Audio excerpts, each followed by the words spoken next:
Hi,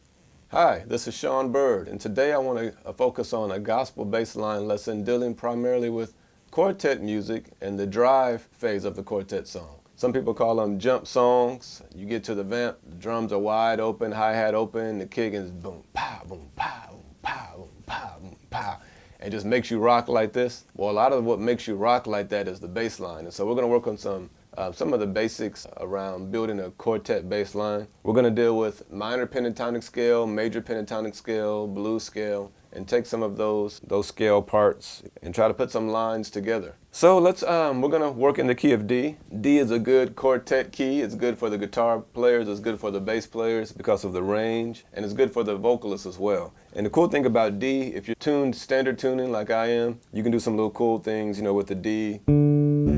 The little open D string plus the hammered on D as well. And we'll look at some of those things in a moment. So let's start with some of the basics. We're in the key of D. You got the drummer going. He's wide open. Boom, pow, boom, pow, boom, pow. You're in the drive. So there's different things that you'll hear. You might hear pedaling on the one. Maybe if it's just driving on the eighth notes, 1 and 2 and 3 and 4 and 1 and 2 and 3 and 4 and 1. You might hear variations in the rhythms. You might hold that D or that root longer, and then you might play eighth notes on some of the other divisions of the beat, whatever you want to call it. You might hear variations like this.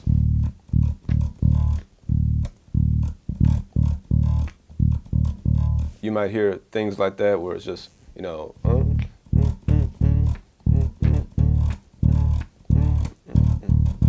just however country you want to get with it, you can just drive that root note. You'll also hear what I call it the default quartet bass line, which is the 1, 6, 5, 6, 1. So you might hear.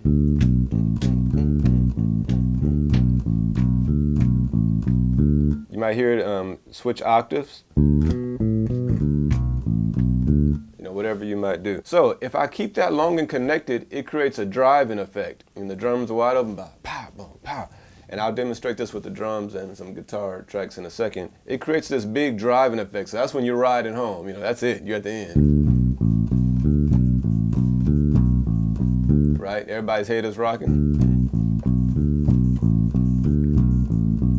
Or you can also separate that and make it more staccato or a little more separation in between the notes, and then it keeps a different type of effect. It takes away that big drive and makes it feel more like a little groove is happening. I can do the same thing, 1, 6, 5, but now break it up.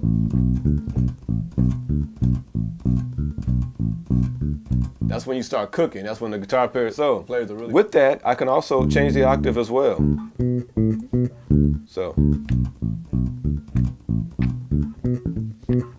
So I'm doing a little ghost note thing there too, a little finger drag.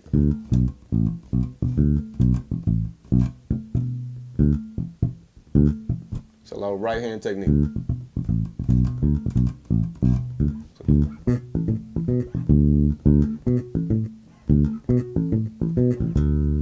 You can even play off the 2 if you want. 1, 6, 2, 5.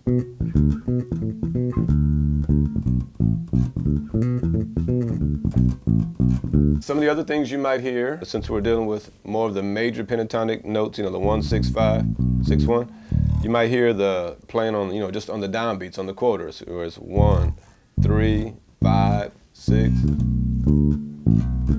So 1, 3, 5, 5, 6, 1, 6. You might hear lines like that.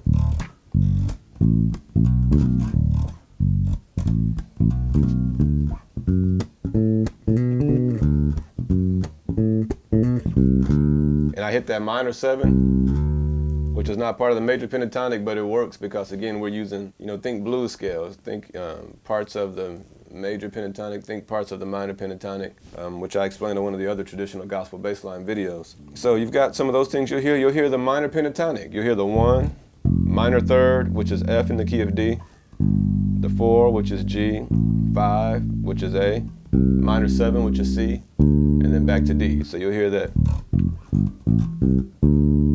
And you You can use that however you want rhythmically. You can put those notes where you feel them. Some of the common lines you'll hear using that minor pentatonic, it's not the whole scale, but you'll hear 1, 4, 5, 7, 1.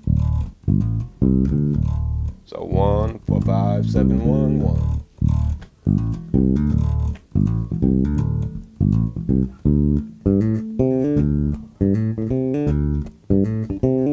So if you're playing a 4-string, you can also play that line up higher.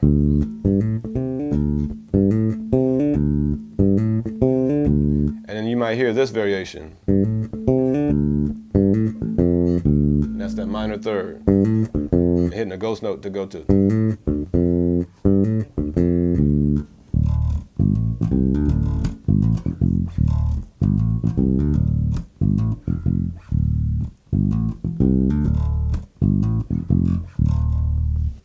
This kind of cool thing when you're really driving from the D, 5, 6. So from the 1, 5, 6, 1. So 1, 5, 6, 1. I'm hitting the D. I'm gonna hit the open D right underneath it. So I'm just dragging my finger down.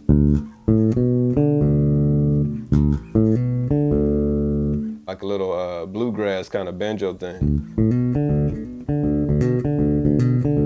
So 1, 5, 6, 1. Hammer on the 5, hammer on the 6. So 1, 5, 6, 1. Hammer on, right, 1, 5, 6. Strum the 1 on the octave. Finger drag to the open D string. Hammer on the 6. So.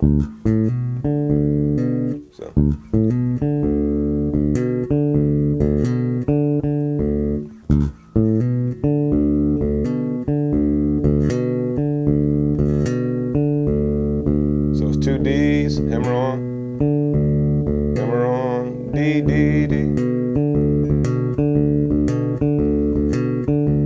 That's a little cool thing you get.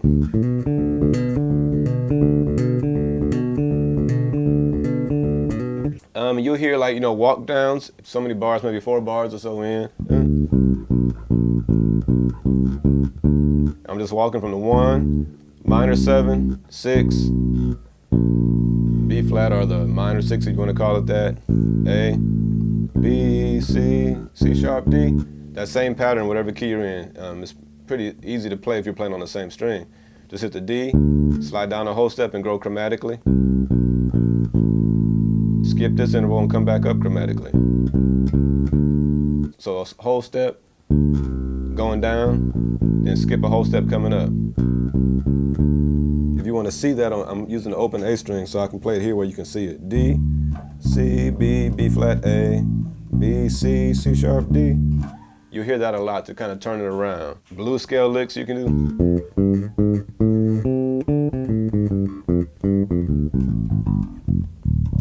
So the cool thing is you can play with rhythmic variations with that minor scale. You might hear things like this.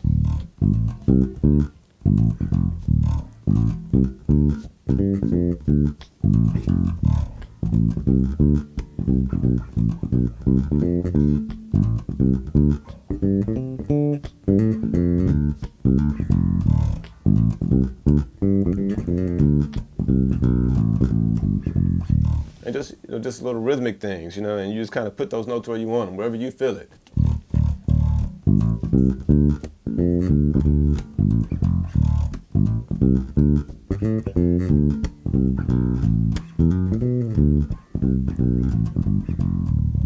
And so a lot of it is just feel, but just creating that drive, with just dancing along, just creating a pulse. So I'm going to play the beat, and I'm going to try some of those things. Other things you might hear is just a little walking line, repeated walk line from the D to the 6, B, C, C sharp, D.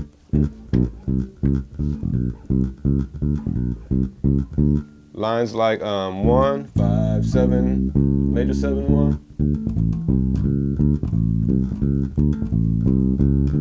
So the thing is, when you hold things together, like long and connected and create a driving line, that's when it's really just driving. Or you can break things up and you can really just kind of, make a groove a little bit. So you might hear 1, 4, 5, 7, 1 as a drive.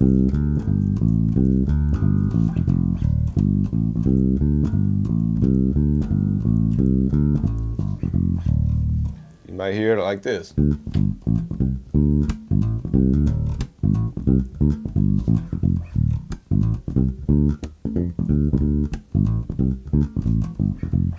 So it's broken up. You'll hear some of the real common lines just played up in this range right here. It sounds real nice.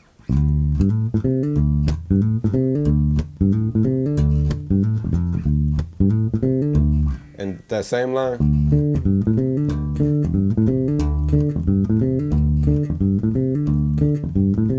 So it's 1, 1, 4, 5, 7, 1. A lot of things you can do with octaves.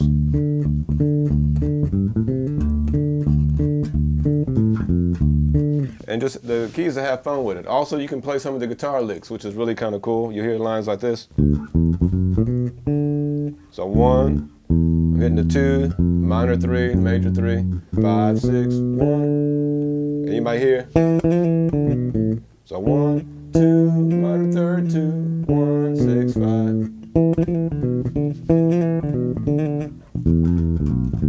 You hear that line off of this? You might hear it. And a 1, same thing, 2, minor 3, 3, 5, 6, dominant 7. So.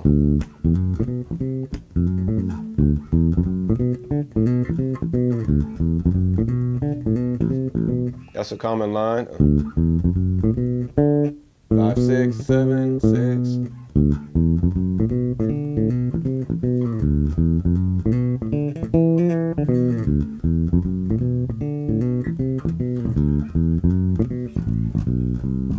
And I just walked it up from the 5, 5, 6, 7, major 7, 1. And so have some fun with it, some creativity. You know, there's so many things you can do. I'll try to throw some things in. I've got a little track here I'm going to play along with. It's got just a drum beat and some guitars chucking away that I previously recorded. And so I'll play along with that, and hopefully we'll have some fun. If you have any questions, mention it down there in the comment section, and I'll try to cover those things.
Well, I hope some of those lines were helpful. I hope you enjoyed the lesson. If you have any questions or any comments, feel free to comment below. Let me know if there's anything you want me to cover more in-depthly. This is just an overview of different things to play during the event on that jump song, Quartet Drive. So hope you guys enjoyed it. Thanks for watching. All right, we'll see you soon.